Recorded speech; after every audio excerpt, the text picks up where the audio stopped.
The last 6 months has seen the Food and Drink Forum delivering in partnership a programme of funding and innovation support under the UK Government's Community Renewal Fund. East Midlands Chamber won a bid to deliver £5.27 million worth of support in partnership with the region's universities, specialist support organisations and local authorities. The East Midlands Accelerator, as it has become known, has delivered support under the banner Network Zero Accelerator, the Startup to Scale Up Accelerator, the Kickstart Accelerator and the Financial Accelerator. As a partner of the programme, this accelerator has allowed the Food and Drink Forum to deliver a programme of support to food and drink manufacturers across Derbyshire, Leicester City, Nottingham City and other parts of Nottinghamshire.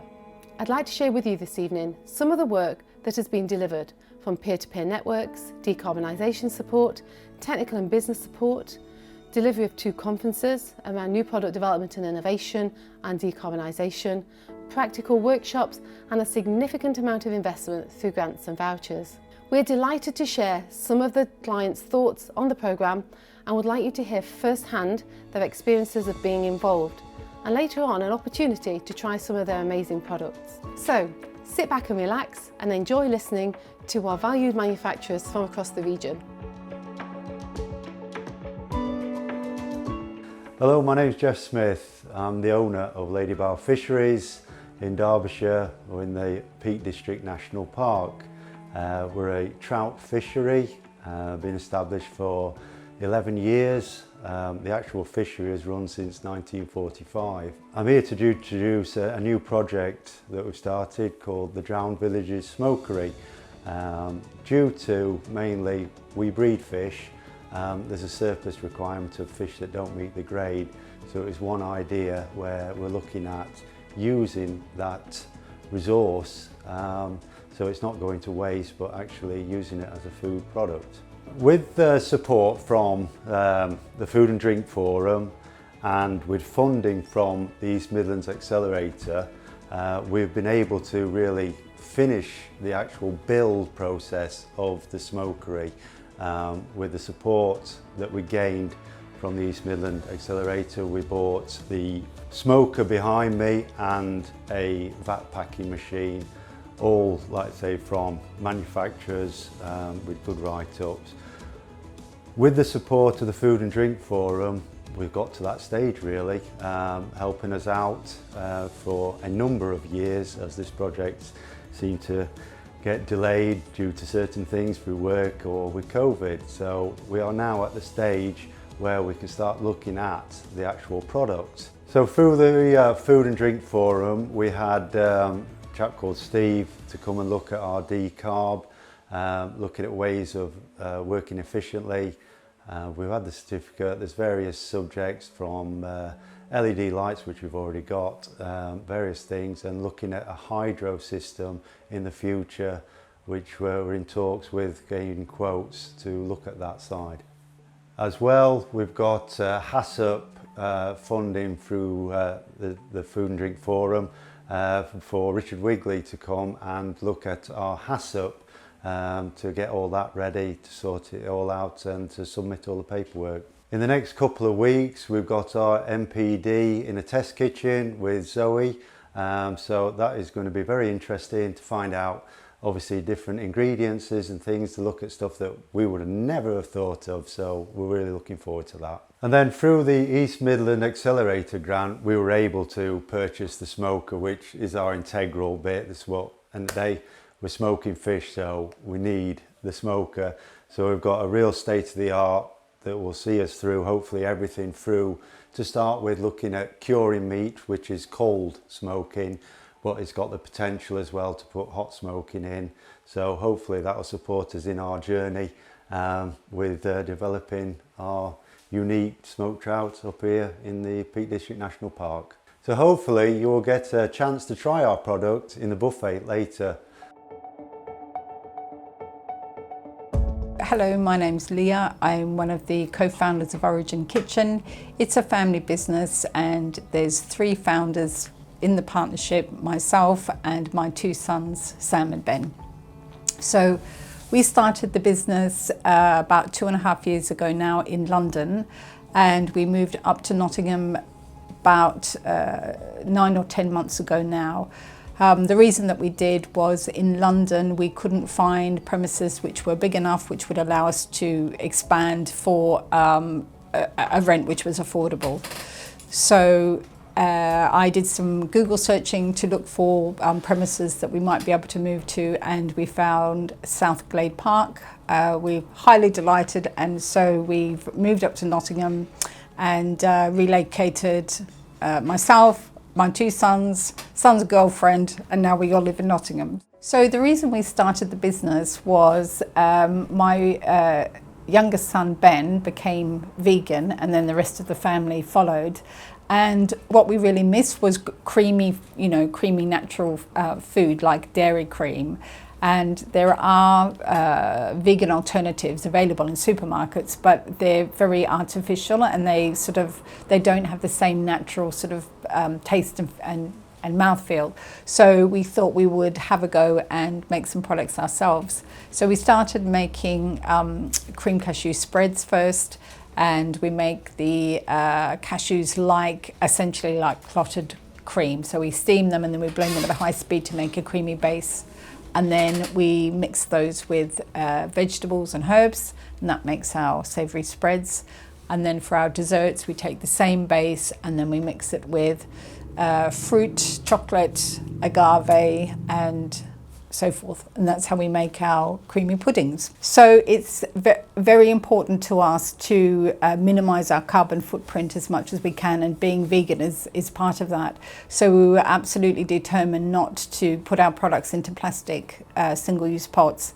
So they're in fact served in glass jars with a lid which are fully recyclable and usable, endlessly because they're glass, and the cardboard sleeve is also fully recyclable. So Nottingham, because South Glade Park is in Nottingham, and the council have obviously created the park. But what we were also attracted to was not just the facilities, but the community here with the food and drink forum, which was really helpful for us to get started.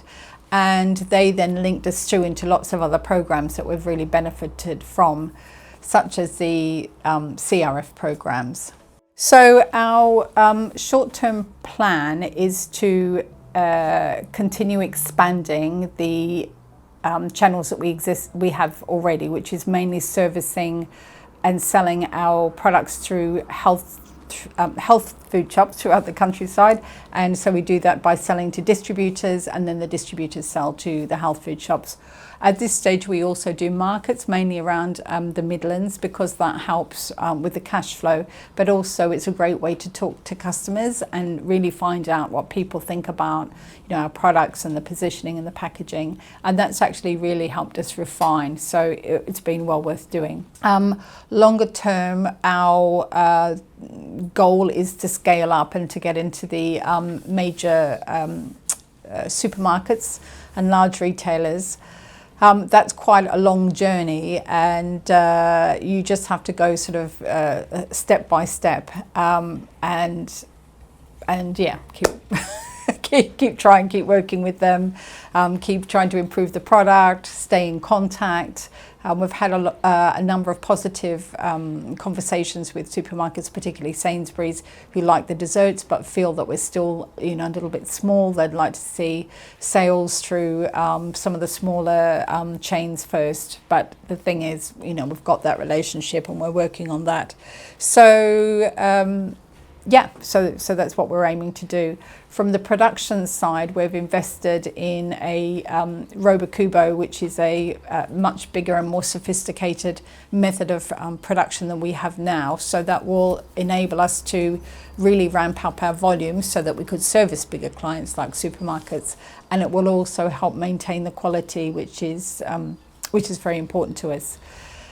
So we have CELSA accreditation, which we did have in London, and then when we got to Nottingham, we worked with Richard and Jagnesh actually from the Food and Drink Forum. So Jagnesh did the initial assessment, which was fantastic, because there were some areas, even though we'd had a salsa before, these things move on all the time, so he was really helpful in helping us to focus on some areas. And then Richard came and did the audit, but it was very, it was, you know, it's always hard work to get a salsa, but it was, you know, smooth working with them, and they were very, very sort of helpful and very quick to give information and really, really dig into the details so that we could get things right. My name's Pete here at Cocoa Amore. I started my chocolate journey back in 2008 after a failed pub business that I ended up bankrupt with. I taught myself chocolate making using YouTube at home and managed to scrape £100 together to develop a very rough brand and concept that I pitched to Enterprise Loans in Nottingham, who supported me and gave me my first loan funding to open my first store in Loughborough. I opened that in 2010. I ran that for 3 years and then decided to exit and sale to redefine the brand and make it more female friendly, more like a perfume brand. So I redesigned everything and restarted here in Leicester in 2013 under the Cocoa Amore brand, with the aim of creating a high street chocolate brand I could franchise and roll out nationally over the next 10 or 15 years. So product wise, we hand make 90% of the products here in store here in Leicester. It's a very much hands-on process. We're still kind of using traditional tempering techniques in hand rolling, hand dipping, hand moulding, hand decorating, even down to the point of hand wrapping chocolate bars. I have a bugbear with chocolate bars, how nowadays they're all flow wrapped in landscape so they fit on a shelf tightly together so retailers can pack more in. I think traditionally a chocolate bar should be landscape foil wrapped in paper wrap so you can tear through it and snap it off like the good old days. So a lot of my products are still done in those traditional ways. After my first chocolate business, I realised that around 80% of the customers that were walking through my door were ladies, or they were men buying for their women. So I wanted to create a more female-friendly brand. So that's what we did with the Cocoa Amore brand. It's designed to be more like a perfume brand than a chocolate brand. The processes that I generally work with, so when I left the pub industry, I desperately wanted to do something more creative. So I create a product in my head first. I kind of understand the textures and the flavours already, so I kind of create something in my head. Then I'll get it onto paper, design and sketch it out. I'll cost it, make sure it's financially viable first before I take it to the kitchen where I'll prototype it. Then I allow other people to try it, and if it's a success, I'll go into production. If it isn't, back to the drawing board. We have customers from all over the country at the moment, and some larger food service customers looking to do chocolate work with us, but we require SALSA accreditation for that. So we are working with the Food and Drink Forum, who are supporting us to kind of reach those benchmarks that our customers require. So the CRF grant funding has helped us prototype, develop and create new packaging solutions that we didn't have before for new counter chocolates, and completely customisable. We own the knife forms, so it's massively cut our costs and made us a little bit more environmentally friendly with the packaging compared to what we were using before. So the future of Cocoa Amore has always been franchising. I enjoy helping people create, run their own businesses. So for me to create a nice, viable lifestyle business for somebody to buy into and have all the support that I've created in the back would be my ideal situation. So franchising is the perfect route for me. There's plenty of time left as well, so I envisage over the next kind of 15, 20, 25, 30 years developing this business into a more high street brand, creating fine handmade chocolates for the masses. Hi, I'm Alan and I have the pleasure of working at Cocoa Amore. For the last decade we've been supported by the Food and Drink Forum. Most recently I had the pleasure of taking part on their salsa upskilling course. It was incredibly informative and I really got to make the most of the peer-to-peer networking that was bolted on as part of the service.